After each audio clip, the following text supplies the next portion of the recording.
I can't hold it. Once they push that button, sweetheart, it's there.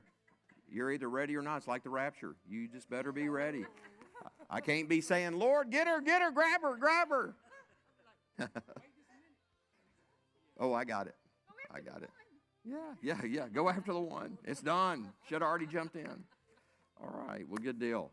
All right. Well, I'm assuming that we are live. Is that it? Okay. Good deal. Well, it's good to see you here tonight. We are really glad that you guys are here. And, man, it's hard to believe we are at the week of Christmas. And Christmas Eve is Saturday. And remember, we're going to be here at 6 o'clock. We're not going to take a lot of time. But it's real important to me to make sure that we remember what this holiday is about. And as we always do, we take time to read the Christmas story to children and grandchildren. So I invite you to come out because it shows the kids it's important. And I can tell them it's important. But you being here shows them it's important. And so let me encourage you to be here. We'll start at 6, and we'll have a couple of songs. And then we're going to read the Christmas story. Probably what I'll do is I'll just put something up there, and we'll pull the kids around. If your kids are real young or your grandchildren, you might want to sit up there with them just so they're not running around pulling stuff around. And because kids will be kids. And so when we finish that, then we'll go out over to the cafe, and I think they have some cookies and some hot chocolate and coffee. We'll enjoy that as long as you want to enjoy it. And then I think they're going to take these tables out here and maybe allow the kids to make an ornament to take home. And so anyway, just make sure that if you can be here. I know some of you are probably going to be out of town traveling, and that's understandable. You may have family in. If you got family in and they got little kids, I mean, take an hour. Take an hour to be here. And I think it'll be very, very meaningful. Sunday morning at 10:30, we're going to meet. We're going to have a time of worship, and then we're going to do communion. Communion itself is the sermon Sunday. And I promise you it preaches better than I do, all right? And so, and I know what Mel's thinking over there. Mel's thinking, well, why don't we do it every week and not have to hear you? But it doesn't work that way, Mel. I was a mind reader. I got you, man. I got you. I've known Mel long enough to know what he thinks. But anyway, be here on Sunday morning. It'll be a significant service. As I mentioned Sunday, the next time that Christmas Day is on a Sunday is 2033. And, put that into perspective. I was talking to somebody, actually, Lisa Harris. Y'all know Lisa and Alex. She was cutting my hair yesterday, and we were talking about it, and I encouraged her to bring, her family to come out. I said, for example, I said, your daughter's 11. The next time we have Christmas on Sunday, she'll be 22. Man, that puts it into perspective, doesn't it? And so, let me encourage you to be here if you can. I know, again, it may not be possible, but we're going to celebrate that day, and then we'll go home. All right? Update on Shannon. I know several have asked me about it. She's doing better. We're getting actually more hours in a day where she's up and she's busy and she's stronger. And so we're making progress, and we're very, very thankful for that. Pain, is being minimized, and so she's having more hours in a day. Monday we found out we got to be back in Dallas tomorrow. That kind of threw it on us. We didn't know about that, but we tried to push it out, but they said, no, it was important to be there tomorrow because they got to check the stitches in her back. And so anyway, run over there. Had to be there at 10 o'clock in the morning. So anyway, run over there at 10 and probably a 30-minute appointment, turn around and come home. But anyway, there are worse things in the world than having to do that. So anyway, we're going to do that and get back. And hopefully, you pray about it. Lord willing, she'll be here on Sunday morning. That's what we're shooting for. We're shooting that she'll be able to be here. It's a big deal for her to get out, and we're very excited about that possibility. So hug her tenderly. Love me tender, right? If you don't remember that, I'll sing it Sunday. Love me tender, love me true. All right. Stop. What? They didn't kick us off. Well, I guess they would. They would think it was a copyright issue. They thought, that's Elvis. All right. Elvis is in the building. All right. Well, yeah, absolutely. But we're going to be wrapping up our series tonight, Joy to the World. We've been looking at, I think, some great passages and trying to really dig out some things that maybe we didn't think about. I know I had a lot of comments last week about, digging into that from Jesus' perspective. that God prepared him a body for his mission, and that was a great time in that. Had so much to celebrate. I think he'll do the same thing tonight. We're going to look at a passage of Scripture that I've very seldom, if ever, I'll be frankly honest, I don't know that I've ever heard a sermon on these Scriptures before, and I've been around a while studying the Bible, and so it's just something that kind of gets neglected, but we're going to dig it out. We'll at least say we've heard one and get to it. So let's pray, and we'll begin our study. Father, thank you for the opportunity to be here. We rejoice in what this season is all about, that you, in the person of Jesus Christ, came to this world, and that you lived a sinless life, and that you died in our place, that the Son was accepted by the Father. We know that because of Easter, and we celebrate his resurrection. We thank you for that, and be with us tonight, and it's in Christ's name we pray. Amen. All right. Let me kind of, as we get started in this particular passage, I want you to go to Luke chapter 2. Luke chapter 2. We will read out of Luke this Saturday with the kids. We'll read about the birth of Christ and the shepherds that are visiting. Most of the attention in the Christmas story is Luke 2 and Matthew chapter 2. And we get the story of the wise men, and we get the story of the shepherds, right? You occasionally hear a story about Elizabeth and Zechariah and the birth of John the Baptist, who was the forerunner of Christ. But generally, it kind of, Christmas just tends to really narrow down to Luke 2 and Matthew chapter 2. Chapter 2, after the shepherds came to visit, Luke records in verse 19, it says, "But Mary kept all these things and pondered them in her heart. And the shepherds returned, glorifying and praising God for all the things that they had heard and seen as it was told them." And oftentimes we kind of wrap it up, and that's kind of Christmas, right? And we don't really read oftentimes much further as to what happened. But that's where I want to pick up tonight. I want to read through verses 21 through 24, and then we're going to build some things out of there that I think that you'll enjoy, and I think will also be helpful to you. Verse 21 says, "And when 8 days were completed for the circumcision of the child, his name was called Jesus, the name given by the angel before he was conceived in the womb.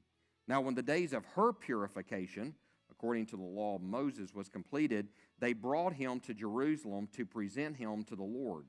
As it is written in the law of the Lord, every male who opens the womb shall be called holy to the Lord, and to offer a sacrifice according to what is said in the law of the Lord, a pair of turtle doves or 2 young pigeons."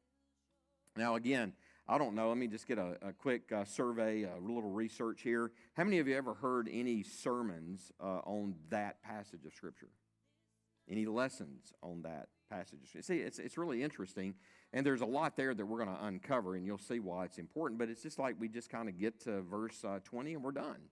But there's a lot more that happens here. What do you think of, first of all, what do you think of when you hear, when I say turtle dove? Yeah, it's one of the days of Christmas, right? You know. By the way, where did the concept of giving gifts come from in the practice of Christianity and the practice of Christmas in our faith? Well, St. Nicholas, but before that, what was the... Yeah, the wise men, right? They brought gifts, they brought presents, and so that kind of, was, I guess, a foundational concept of the whole thing of Christmas. Somewhere, at some point, somebody wrote a song, The 12 Days of Christmas, right? 12 Days of Christmas, and it's all about gift giving. Now, think about this, all right? How many total gifts are given through the 12 days of Christmas?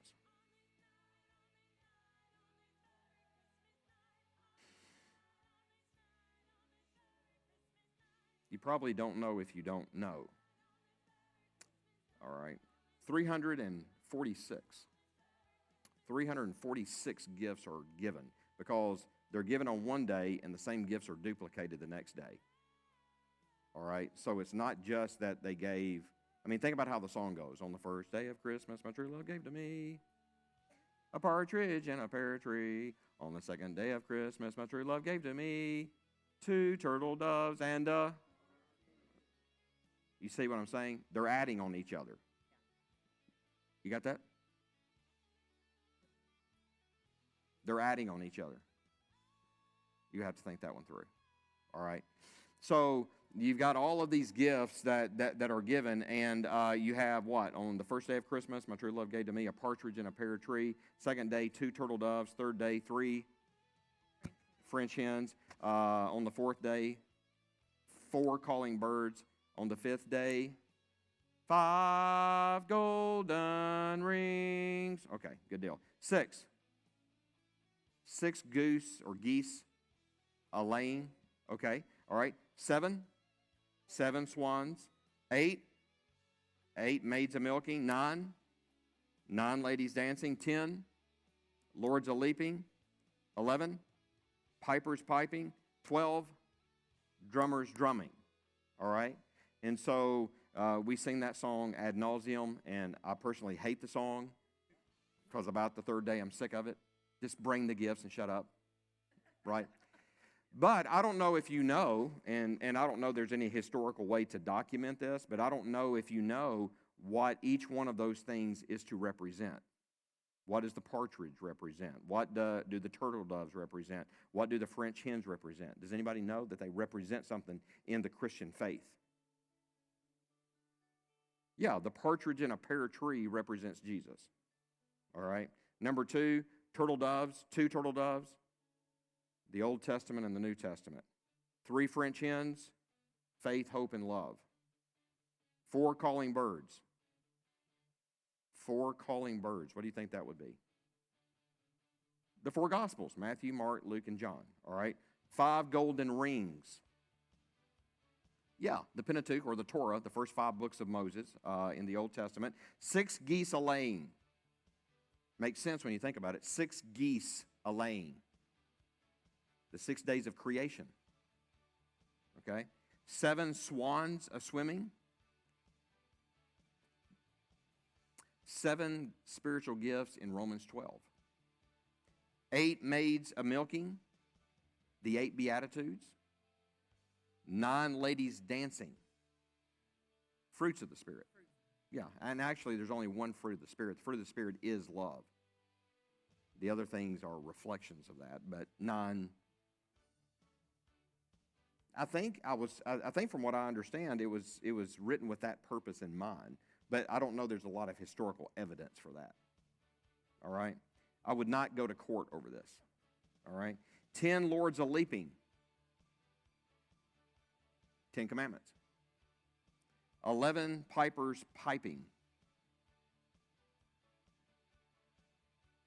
The 11 faithful disciples. 12 drummers drumming.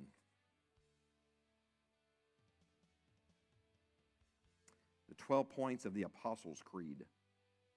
Most of us aren't familiar with the Apostles' Creed, but the 12 points of the Apostles' Creed. But anyway, just kind of an interesting note.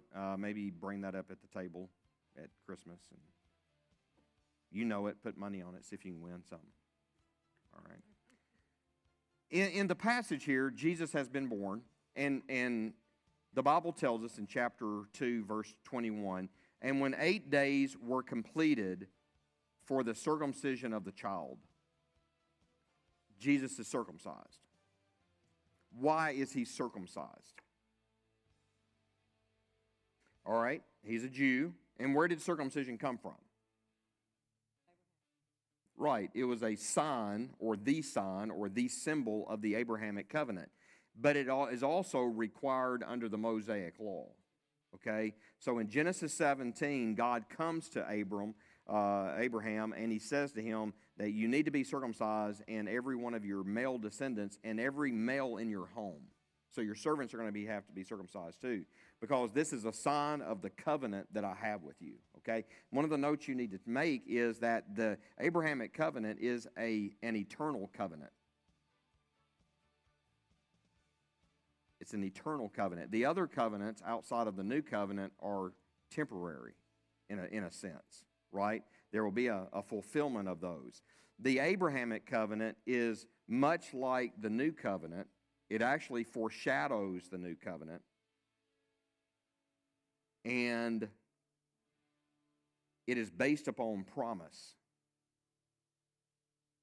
Abraham believed God when all of that was just a promise. The fulfillment of that is in the new covenant. That's the covenant that we are under in our relationship with God. God doesn't have relationship outside of covenant. Now that's important because you need to know the terms of the covenant. You want to operate under the terms of the covenant. How important is it? Knowing the terms of the covenant will make your praying more effective. If you don't know the terms of the covenant, you're just shooting in the wind. It's not praying, it's wishful thinking. I don't care how sincere you are about it, it's not faith. You need to know the terms of the new covenant, okay? Just like Abraham under the terms of the new covenant, and people after him who understood the terms of the new covenant. Because what you have biblically is you have two covenants running parallel throughout the Old Testament. You have the Abrahamic covenant and you have the Mosaic covenant. Now, which one would you rather be operating under? If you know much about these covenants, which one would you rather be operating under?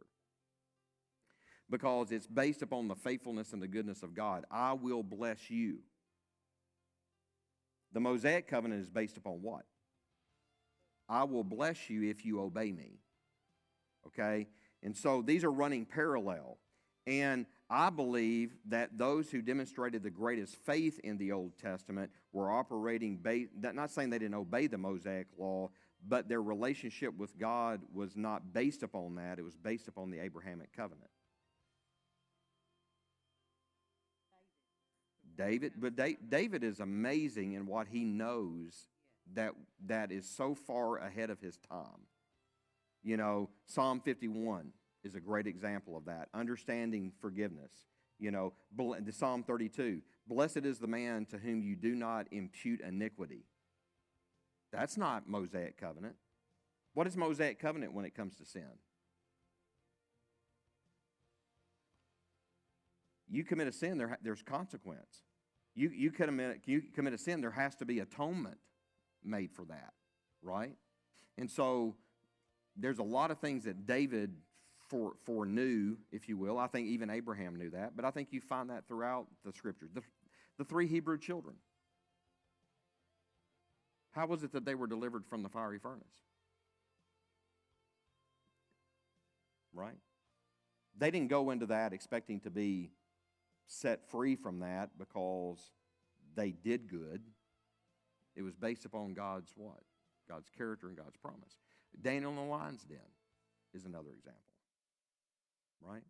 And so Jesus comes, and being a Jew, and I would say at this time particularly a Jew, but when this covenant was first established with Abraham and even with Moses, they weren't Jews, they were Hebrews.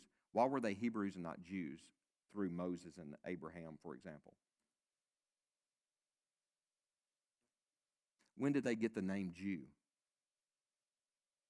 When they went into Babylonian captivity, they were from Judah. And they were called Jews. But Abraham was the first Hebrew. Okay, so they weren't called Jews. They were either called Hebrews or children of Israel up until the Babylonian captivity. So the law commanded, and also God's word to Abraham, but specifically the Mosaic law says that a male child was to be circumcised on the 8th day after their birth. All right? An 8th day after the day that they were born. Now, let's go over to Galatians and look at a couple of scriptures with that in mind. Galatians chapter 4. Now, as you're turning there, what is Paul having to address here in the book of Galatians? Why does he write the book of Galatians?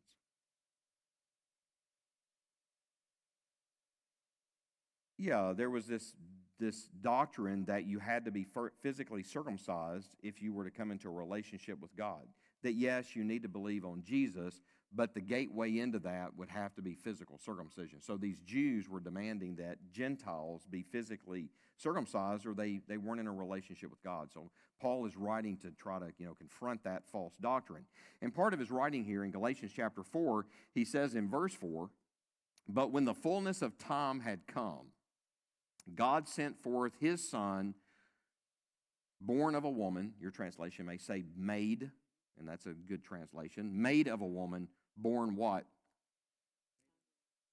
And think about the staggering thought of that. Part of God's part of God's humility, if you will, when he came in the second person of the Godhead, is that he not only became a human, but he submitted himself under the law. Before that, Jesus is above the law. But when he becomes a man, when he's born, he is born under the terms of the law. So here's the thing to think about. Before he came, Jesus was above the law. While he lived his earthly life, he was under the law for this purpose, to set people free from the law. Okay? He could not set anyone free from the law if he had not lived perfectly under the law. What qualified him to set people free from the law is that he kept the law. Okay? And think about it this way too. When Jesus was physically circumcised, and by the way, let's say this.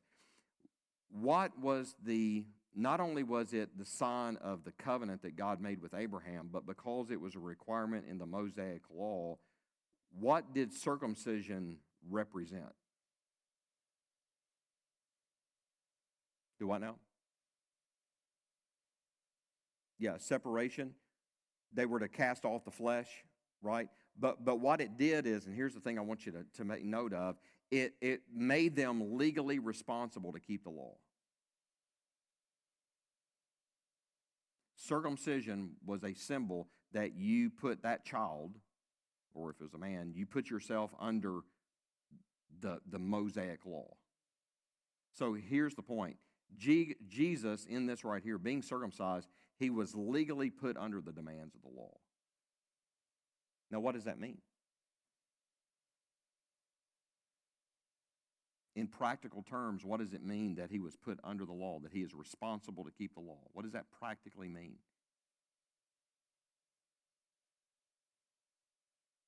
He fell under the same consequences as everybody else.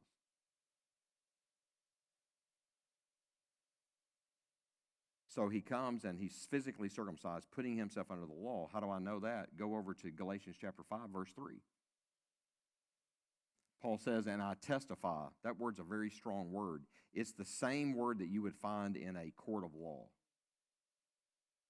Do you swear to tell the whole truth and nothing but the truth? That's the word that is used there. Paul picks that word. That's a legal term. Paul says, I what? I testify. This is my testimony, again, to every man who becomes circumcised, that he is what? He is obligated. My translation says he is a debtor to keep the whole law. Not part of it, but all of it. Well, how much is that? There were over 630 Old Testament laws. We're not talking about just the 10 Commandments. Jesus was obligated to keep all 630 plus laws of the Old Testament. That's what his circumcision did. It made him a debtor. Now, we know this. How well did he do? He kept it perfectly. And he kept it perfectly for 30 years. And no one else could, right? And so when you read this passage here that we oftentimes don't read at Christmas, is that 8 days after he was born, 8 days after the shepherds left, they leave Bethlehem and they go to Jerusalem. And they go to the temple, and Jesus is circumcised and given a name. And it's mentioned again that his name is called Jesus, which means Savior, Deliverer. Jehovah will save, right? And so he is given his name. That was prophesied before he was even born. You would think his name would be Joseph, but it's not. Because Jesus is named after his father. His father is Jehovah who saves. God the Father, not Joseph, yeah. All right? And so Jesus is circumcised. He is put under the law, which means he is a debtor now to keep the whole law. And he is given the name Jesus. By the way, how many people in the Bible were given their name before they were born? It was prophesied what their name would be. There's not many. John the Baptist was one.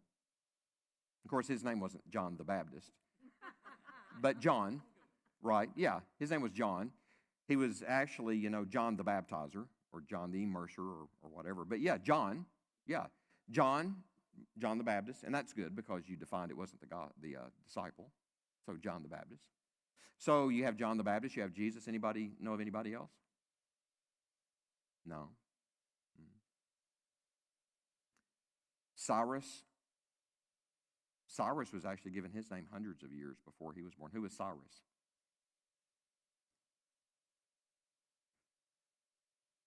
Yeah, the king of Persia, the one who let Israel go back and rebuild the walls. Part of Daniel's prophecy of rebuilding the walls, it was the king named Cyrus who did that. Cyrus was prophesied about, let's see, let me get this right. He was probably prophesied about 800 BC and was probably born 5 something BC, several hundred years before he's born. But anyway, there are several that are given names. Actually, a total of 6 people in the Bible that were given names before they were born. Jesus, obviously, being one of them. All right. Now, verse 22 says, "Now when the days of her purification, according to the law of Moses, were completed." Okay, so what we have is we have a young Jewish family they're devout Jews, right? They're God-fearing Jews, they're devout Jews. That's one of the reasons why God chose Joseph and Mary, right? They were God-fearers, right? They were, to the best of their ability, they were law keepers, right? And so here they are. Now, first of all, why are they in Bethlehem? They're in Bethlehem initially there's a census. There's a census taken so that all the empire of Rome could have a better tax system, right? Caesar Augustus declared that all the world should be taxed, and everyone was commanded to go where? To their hometown, right? Not where they lived at the time, but where their ancestry was. And Joseph was of the lineage of David. And so he leaves Nazareth and he goes to Bethlehem. Now, that's no small trip. We're probably talking, 50 or 60 miles. And that may not seem like a whole lot to us today, but that's a big deal back then. That's a lot of ground to cover, right? And so, plus they're coming out of really a mountainous area, and they can't just come a straight shot from Nazareth to Bethlehem, because there's a little province between Galilee and Judah or Judea that they're not going to walk through. What is that? Samaria. So they're going to have to cross the river, the Jordan River. They're going to have to come down this side of the Jordan River and cross back over. So it's a complicated trip, okay? It's a complicated trip, and they finally get there. You know the story. They get there, and what? What's the problem? There's no room in the inn, okay? So there's no room for them, and they find a stable, and that's where Jesus is born, and the shepherds come to visit. So from there, they're in Bethlehem. We just have to speculate here. I don't think they stayed those days in the stable. I don't think they spent those 8 days necessarily in the stable. What do you suppose might have happened? And this is just speculation. What do you suppose might have happened after Jesus was born? Because you got 8 days here. Yeah, maybe a room opened up, or maybe, remember, they're going because they have family there. So maybe family took them in, okay? So I don't know that Jesus, was in there for 8 days. More than likely, he went to a family home, or a room opened up. And the thing you have to remember, too, about an inn wasn't like we think of an inn. Generally, they were just large homes where they leased out a room. So it could have been that they just went into the inn, that home, and they stayed. But anyway, after that, they leave Bethlehem, and they take a 5 or 6 mile journey to Jerusalem, okay? And they go to the temple where Jesus is physically circumcised. He's given his name, and probably went back to that house or wherever they were staying, because they still had several days, right? They still had several days for other legal things, moral, religious duties to take place. I want you to go over to Leviticus chapter 12. And I know when I say Leviticus, you get really excited. You can hardly wait to get there. But I would encourage you to really find an easy translation to read of the book of Leviticus. The book of Leviticus is really an amazing Old Testament book. We kind of tend to get lost in like, oh my gosh, you got to, all those sacrifices and all the details. If you'll study it from a perspective of what I would say is Christology, the types of Christ in the book of Leviticus are not to be found anywhere else in the Bible as they are in Leviticus. It is amazing, all right? And verse 1 of chapter 12 says, Then the Lord spoke to Moses, saying, Speak to the children of Israel, saying, If a woman has conceived and born a male child, then she shall be unclean 7 days. As in the days of her customary impurity, she shall be unclean. Okay, so what's he referring to here? What part of the law is he referring to?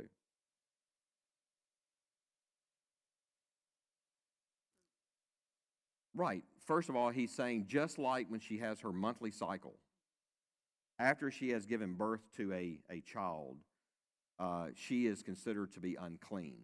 Now, what does that mean? Yeah, and she couldn't go to the temple, absolutely, or she couldn't even go to the tabernacle during the days of Moses. She couldn't go. Matter of fact, she wasn't even allowed to live in the same tent as her family. Right. Why do you suppose that is true?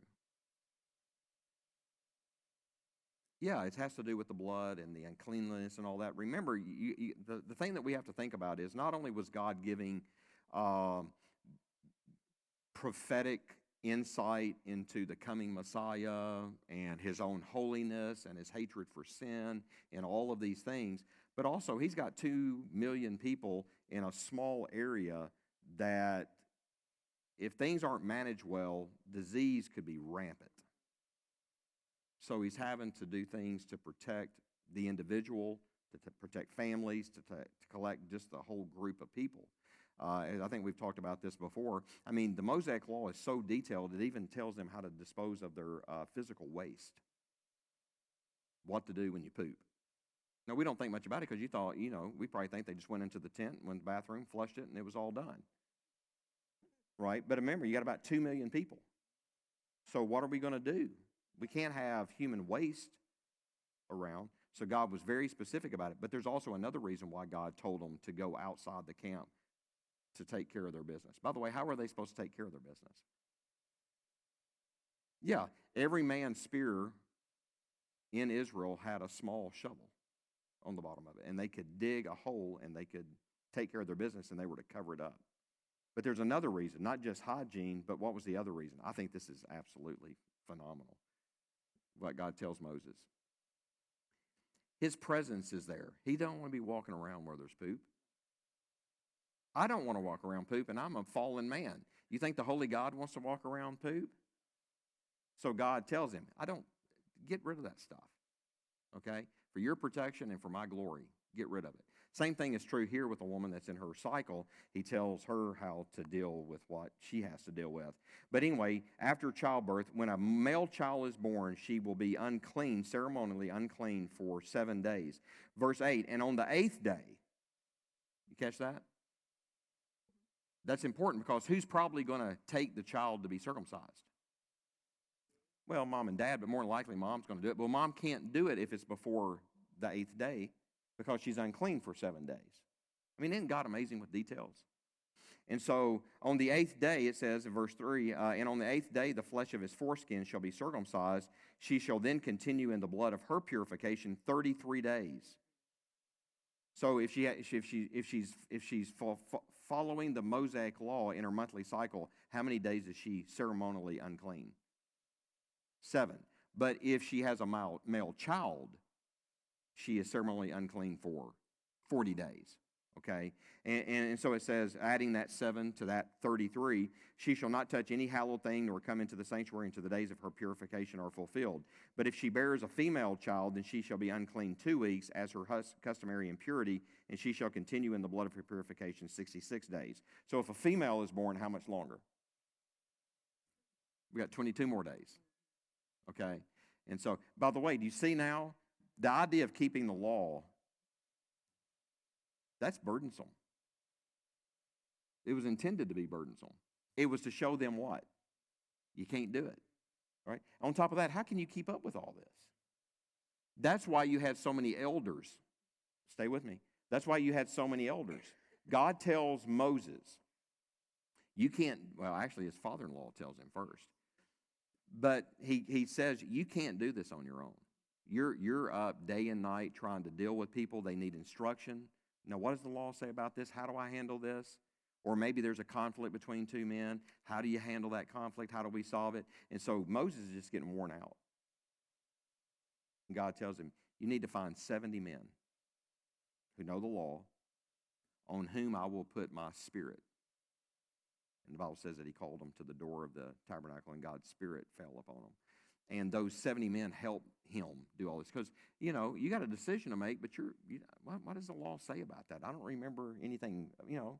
Mom, you know anything about that? I don't, you know. Honey, you know anything? I can't remember what the law says. I don't know. Set up an appointment at the tabernacle. So you go consult the guy at the tabernacle. What's it say? Well, this is what it says. Oh, okay.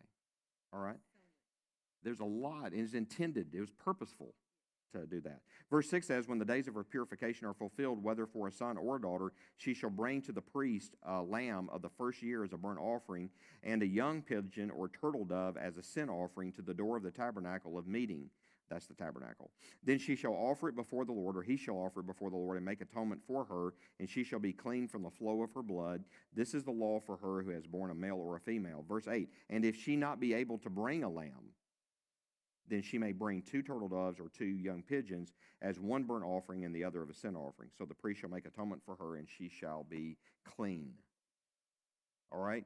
So when you go back over here to the Gospel of Luke, with that in mind, verse 22, Luke 2:22. Now, when the days of her purification, according to the law of Moses, were completed, they brought him to Jerusalem to present him to the Lord. And that comes out of the Old Testament too. Every firstborn was dedicated to the Lord. Every firstborn. That's not just people, that's animals. Every firstborn did not belong to that Jewish family. Whose was it? It is the Lord's. That's mine. God takes ownership of it.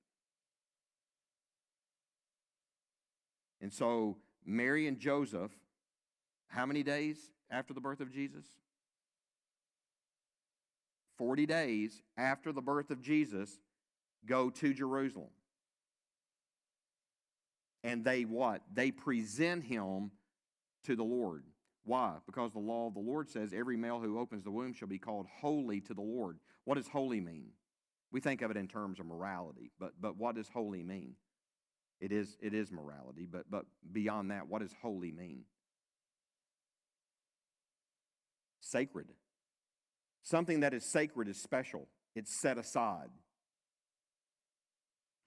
Here's an example. Your spouse is sacred,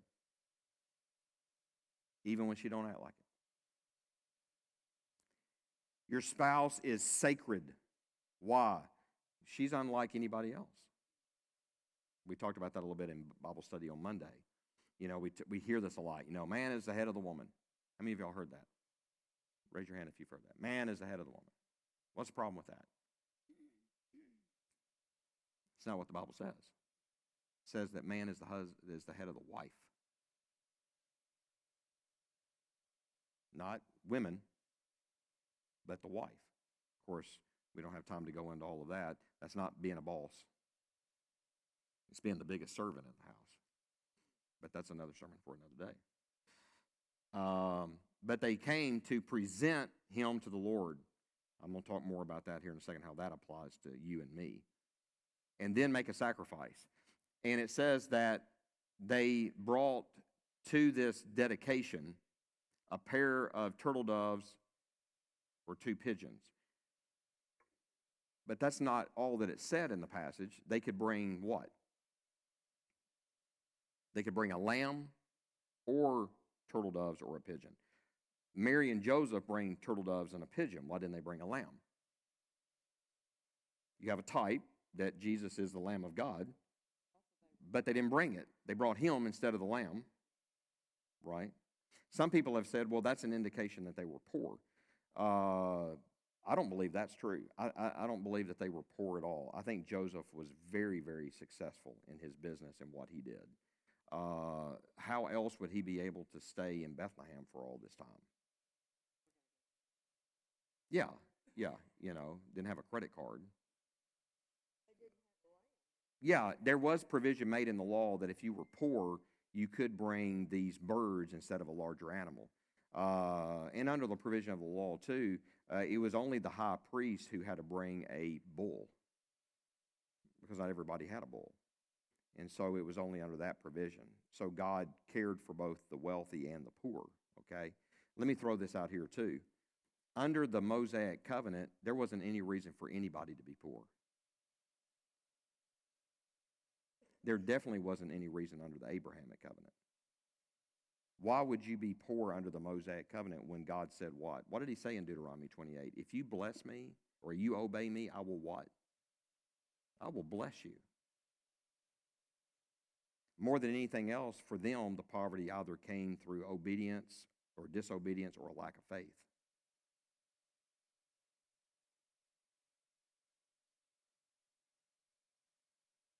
And so I don't think it was a matter that they were poor. There was a provision made in the Mosaic law that if you were traveling, you could do what? Mark chapter 11. What does Jesus do in Mark chapter 11? Do you remember? He cleanses the temple. What's he cleansing the temple of? Yeah, money changers. That was not a system necessarily that God frowned on. It was the behavior that was a problem. You see, when they have established themselves after 1,500 years of the law, they have this temple in Jerusalem, and people are traveling all throughout the year to Jerusalem to do whatever they need to do at the temple. It wasn't practical to try to take a lamb or a goat with you for 40 miles or 50 miles, right? It just wasn't practical to carry that animal. It wasn't practical to carry turtle doves or pigeons. Why? They probably wouldn't survive the trip, right? And so there was a system that was set up that I believe that God did not frown upon, where you could go into the temple area and there would be vendors. Today we would use the term, kiosk. There were human kiosks where you could go in and you could buy an animal for the sacrifice that you had to make. It just made it convenient for people to be able to do that. Plus, who's hanging around?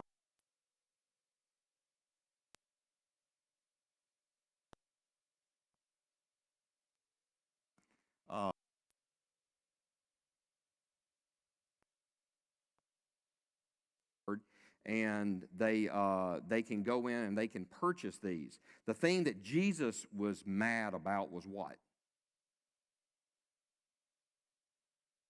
The money changers specifically. Yeah, the money changers specifically, right?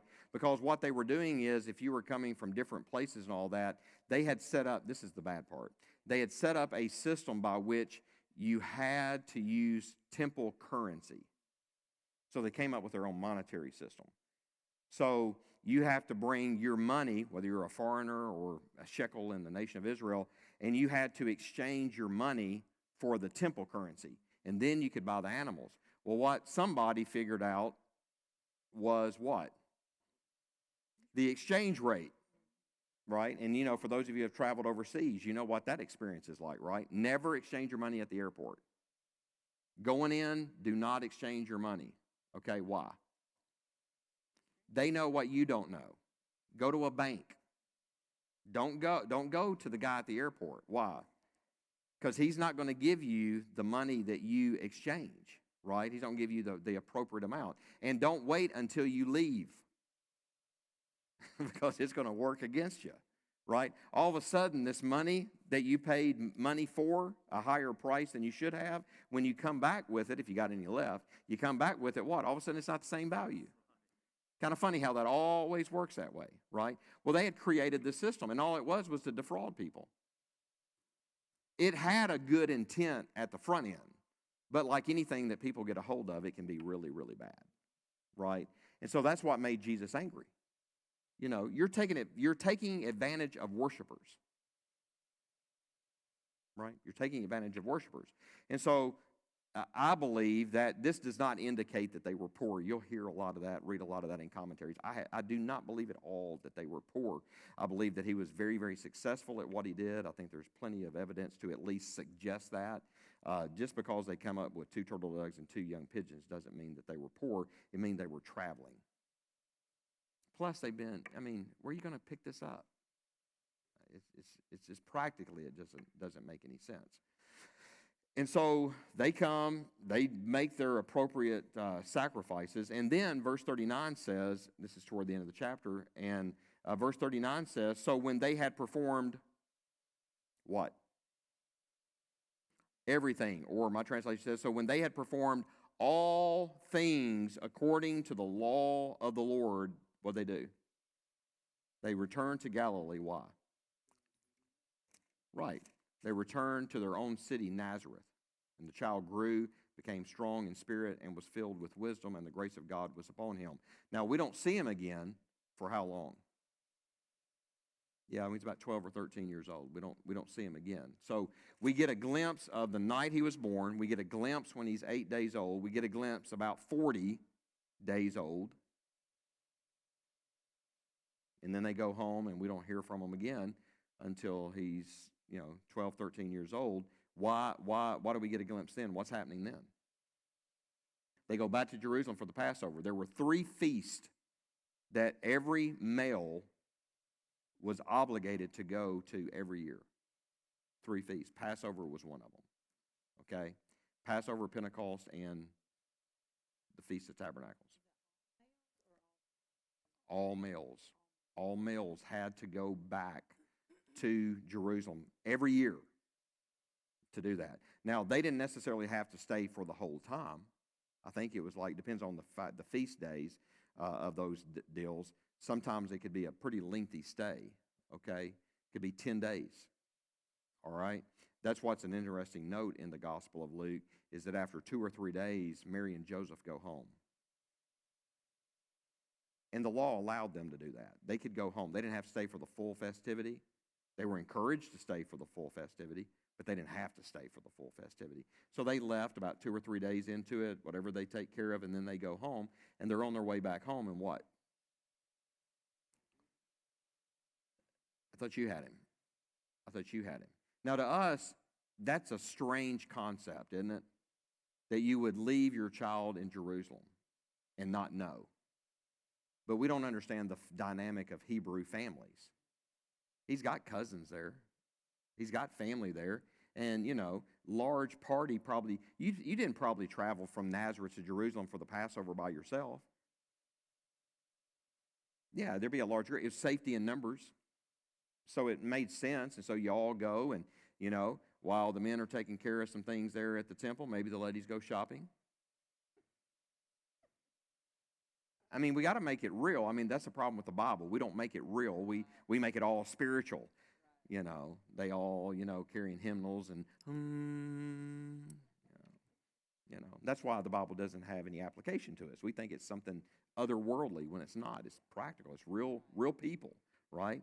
And so they leave, and it's interesting because now does it now make sense based upon what we've talked about that Mary and Joseph come find Jesus at the temple and says to her, and I think she was pretty firm with him. I think she was a little upset. Because what does she say? Yeah, let's read it real quick. Yeah. Verse 48. Son, why have you done this to us? Look, your father and I have sought you anxiously.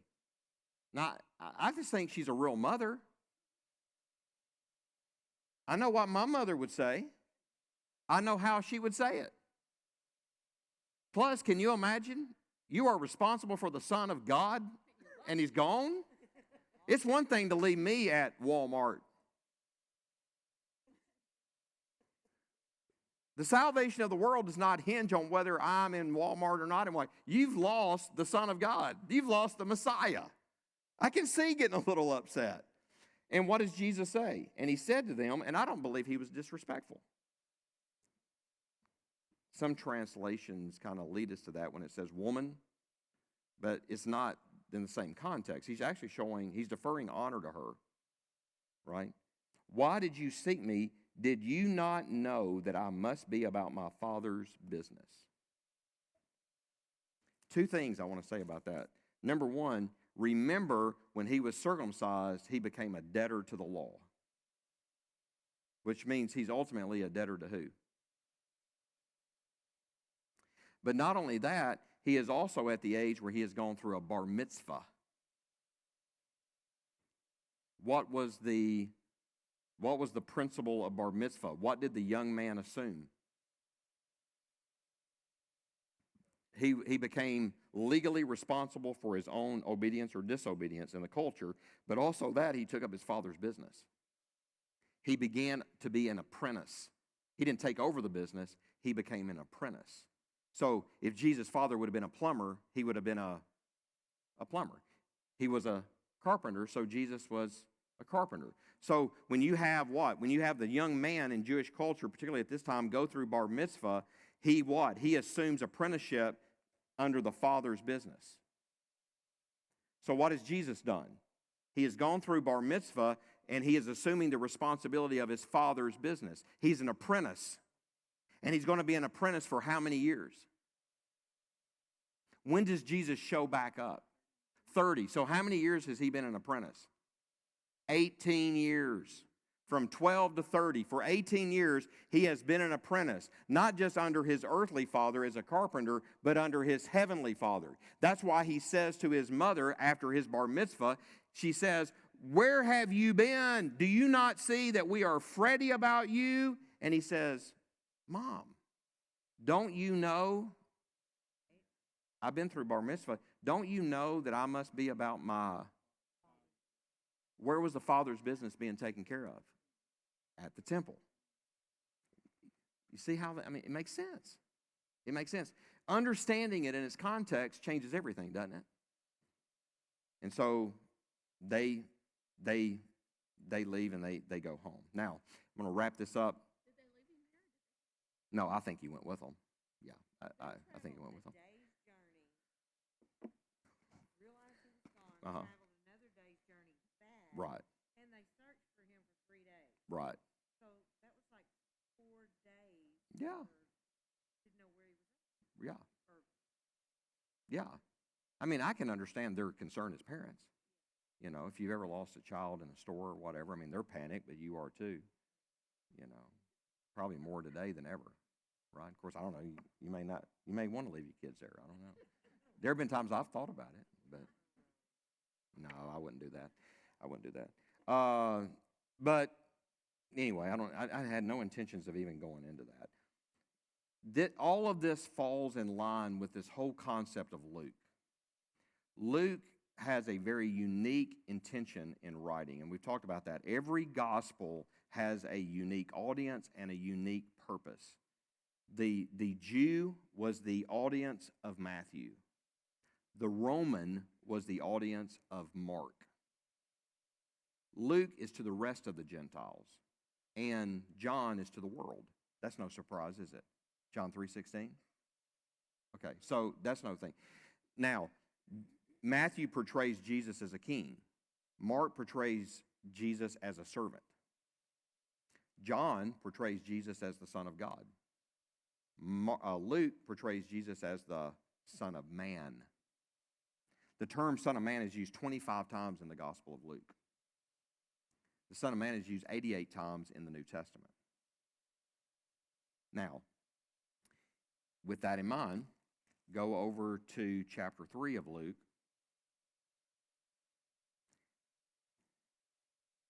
Notice where the genealogy is put. First of all, where do we find the genealogy of Jesus in Matthew? Matthew 1:1. This is the genealogy of Jesus Christ, the son of David, the son of Abraham. Right out the chute, here's the genealogy. Notice where the genealogy is in Luke. Chapter 3, verse 21 says, "And when all the people were baptized, it came to pass that Jesus was also baptized. And while he prayed, the heaven was opened, and the Holy Spirit descended in a bodily form like a dove upon him. And a voice came from heaven saying, 'You are my beloved Son, in whom I am well pleased. Now, that's a pretty big statement because remember, at the circumcision, he put himself under the law. He is a debtor to the whole law. What does God say about him at the baptism? I'm well pleased. You're keeping the law. I'm well pleased. When does God say that to you? When does God look at you and say, I am well pleased? When you accept Christ as your Savior. Why? Because you are put into union with Him. He kept the law righteously. He obeyed God fully and completely. He imputes that righteousness to you. So the day that you are saved, not 10 years later when you know more about the Bible, not 10 years later when you clean something up, but that very moment, what's He say? I am well pleased. Why? Because I put you into union with Christ. I see my Son when I see you. Paul talks about that in Ephesians chapter 1, that we are accepted in the beloved. You are not accepted because you perform well. And that's good news. Because most of the time, I don't know that we perform well. I mean, I've had a day this week I would not want to stand before God based upon some things I said, attitudes that I manifested. Now, you want to give me you give me the last hour, man, I'll take that. As far as I know, I don't always know my own motives. But there have been times this week I would not want to stand before God based on performance. Right? And so the baptism occurs. Verse 23 says, now Jesus himself began his ministry at 30 years old, being as it was supposed the son of Joseph. Did you catch that? Don't miss that. Highlight that in your Bible. Underline it. Now Jesus himself began his ministry at about 30 years old, being as it was supposed the son of Joseph. What does it say that? What does it say as was supposed? Do I know? He was not the son of Joseph, but people assumed that he was. But that was the wrong assumption. He wasn't the son of, that's why Luke puts it. He doesn't say he's the son of Joseph. He says as was assumed.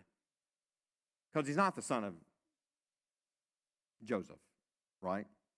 And so you start with Joseph and it goes through all of his genealogy. That also gives us a clue. Matthew's genealogy is the genealogy of Mary. Right? Of Mary. But notice where it ends in verse 38. The very end of 38. The Gospel of Matthew only takes genealogy through Mary all the way back to Abraham. But Luke takes it all the way back to what? Adam. Adam. Why? He is portrayed as the son of man. Who was the first man? Adam. So he takes him all the way to the first man. In your theology, you need to understand this concept that Jesus is not only a descendant of Abraham in a certain sense, but through teaching, Jesus comes into the world and he is the second man and the last Adam. We got a little bit of time to talk about that. Adam, the first Adam, was a son of God. How do I know that? Because it just said it, right? At the end, it says here, the son of Adam, verse 38, the son of Adam, the son of God. How was Adam a son of God? Yeah, he created him. He made him. He's the firstborn one, right, of God. So he is, in essence, the son of God. But he fell. So if God is going to redeem all of humanity, has the possibility of redeeming humanity, then he has to do it through another man because it was a man that fell. So it has to be through another man. An angel couldn't come. God in God form, if you will, could not come. It had to be a man who was under the law, lived perfectly to die as an innocent man in order to bear the consequences for you, for me. Right? So in the scriptures, and Paul's pretty plain about this in Corinthians and in Romans, is that Adam was the first man.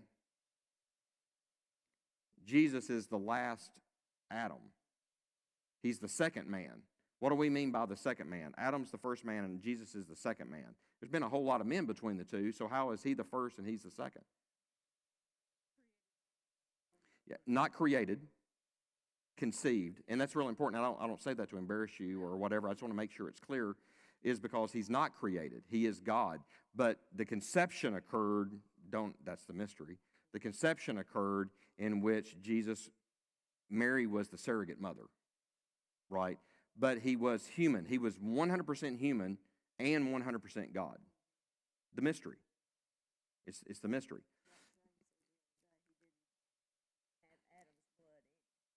Right. But it's not passed on through that, right? It's not passed on through that. And so you got first Adam, where you got first man, you got second man, you got first Adam, last Adam. Why is that important, that he's the last Adam, not the second Adam? It's done. Redemption is done. What was everything lost in Adam has been fully restored in the last Adam. Right? Now, why is he the second man, not the last man? Because part of your sonship isn't fulfilled yet, or your daughtership. I'll wrap it up with this. You've got 3 stages of sonship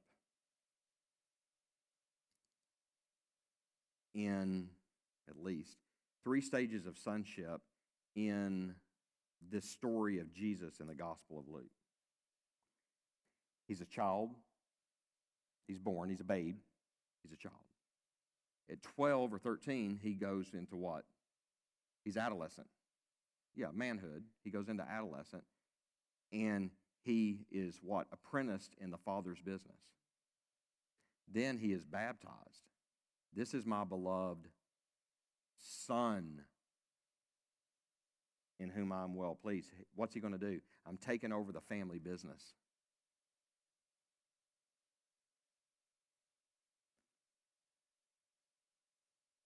In the 1 John, I talked a little bit about this Sunday. In 1 John, John writes to what? Little children, young men, and to fathers. That's progression. When you're first saved, you're what? A babe in Christ. Welcome to the family. But at some point, you need to have a bar mitzvah. At some point, you need to say, I want to be apprenticed in the family's business. This is why most churches are anemic. It's why this church struggles. It's tough, but it's the truth. Part of my job is to do what? Pull you up, grow you up. Too many churches are filled with babies. They're still on the bottle. They need to grow up and do what? Be apprenticed. That's not easy. Being apprenticed in the Father's business is not easy. How many of you had a father that wanted to teach you how to do certain things? Was it easy? No. It came by what? Sweat and tears. Now, I'm not talking about maybe your dad was ugly and hateful. My dad had a short temper and could be ugly and hateful at times. And, of course, he was a great man, but he just had a short temper on stuff. But it wasn't that. But my father wanted me to learn certain things. He wanted me to learn discipline. He wanted me to learn to take responsibility. You know, his grass in his front yard was like a carpet. I mean, it was manicured. It was a carpet. And when I got to be about 12 or 13 years old, he took me out and taught me how to what? Cut the yard. Take care of the lawnmower, to edge the sidewalk. And we didn't have the machines to blow it. You had to get a broom and you had to sweep it out, right? And he had high expectations of that yard. Not only that, he had higher expectations of me. I was what? Being apprenticed on how to be, not a lawn man, but being apprenticed on how to be a man.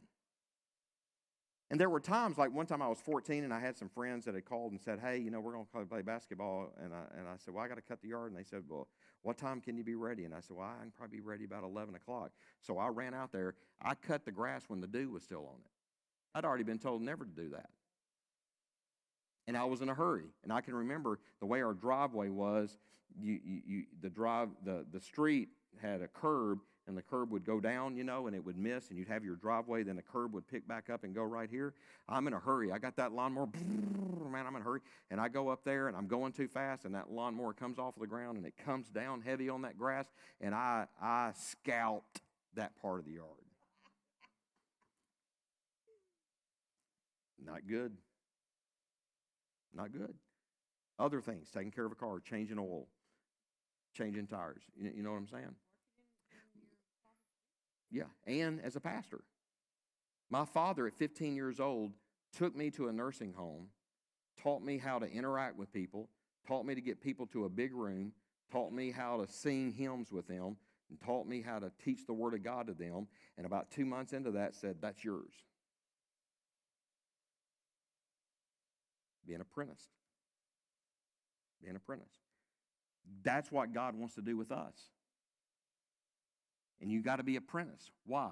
Because God doesn't want you to stay a baby. And the truth of the matter is, He doesn't want you to stay a young man. What's the benefit of being a young man?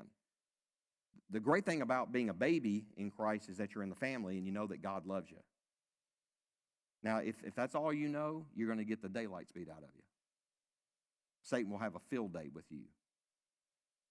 But if you're a young man and you've been apprenticed, what's he say? You know how to overcome the evil one.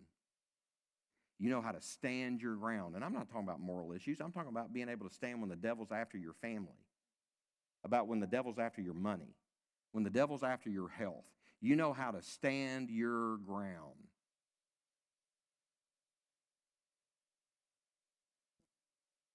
The sad thing is, most of us don't know. And so whatever comes, comes. And we sing, que sera, sera, whatever will be. And that's not God's intention. But then after what? After we learn what? To overcome, He then calls us to be what? Fathers. We're to what? Reproduce. Or mothers. Or young women. God has an intention for us. Sonship, daughtership is a big deal. One is because of what? Birth. The other one is through discipline. Whom the Father loveth, He chasteneth. Chasteneth, we think that means getting spanked. No, it's discipline. It's just like a father bringing his child to adolescence and to maturity. It's not always getting spanked. It's about what? Here's how you do this. Here's how you cut the yard. Here's how you change the oil. Here's how you change the tire. You got in a hurry and you scalped the grass. I'm not happy. But you're still my kid. You get a second chance next week. Right? Romans 12:1. You find a word in 12:1 that you found in Luke 2. They came to the temple to present Jesus. The word present is a tense of the verb, means once and for all. When they came and presented Him as the firstborn, what were they saying? This is yours. Whatever you want to do with His life, do it. Now that's a big deal because about 30 years later, she's going to be standing at the foot of a cross.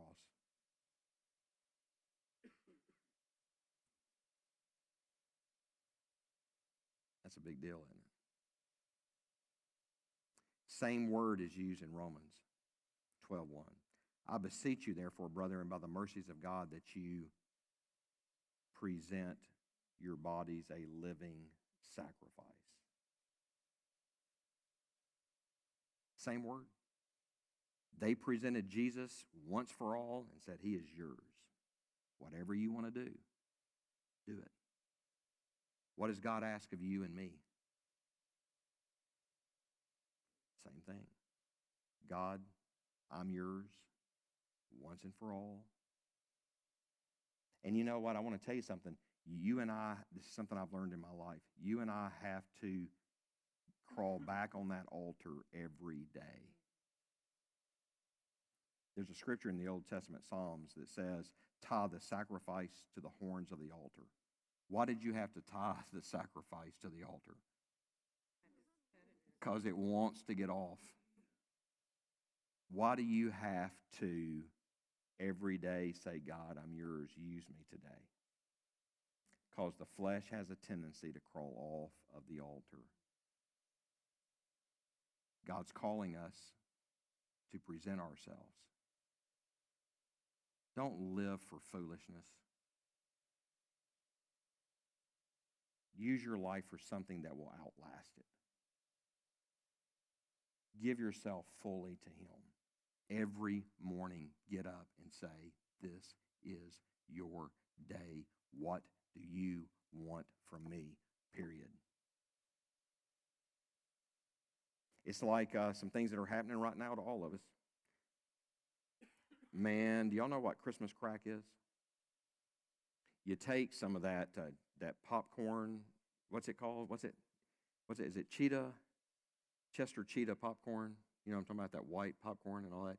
You get it and you melt that almond bark and you pour it all over that popcorn. Have y'all had that? It's called Christmas crack.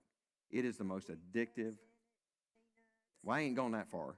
And pretzels and M&M, those baby M&Ms. Yeah. Well, I hadn't gone to that far. I just got to the almond bark and the popcorn. But that's good stuff.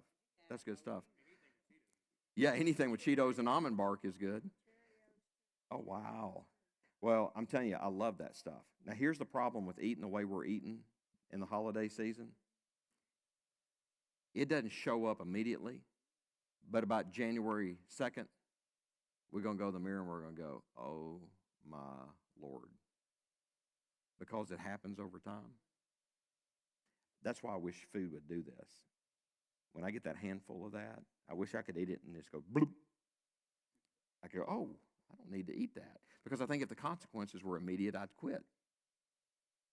But it doesn't happen that way. It's just what?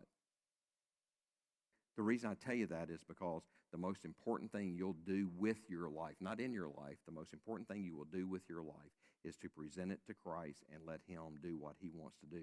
Because you may enjoy all the benefits of this world, but remember, one day you're going to stand before Christ, and rewards are not based upon your zip code. It's not based on your 401k. It's based upon what?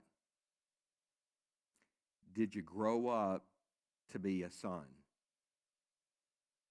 It matters. Listen to me. It matters. It may not matter today. It matters. Knowing the Bible and obeying God matters. Okay? All right. Well, listen, I hope that was beneficial to you. You have a great week and what's left of it. And pray for us as we go to Dallas and back tomorrow. I think by the time we leave, it's going to be maybe 50 or something. And then when we get back, it's going to be like 25,000 below. So, all right. Stay warm, and we'll see you, Lord willing, on Saturday.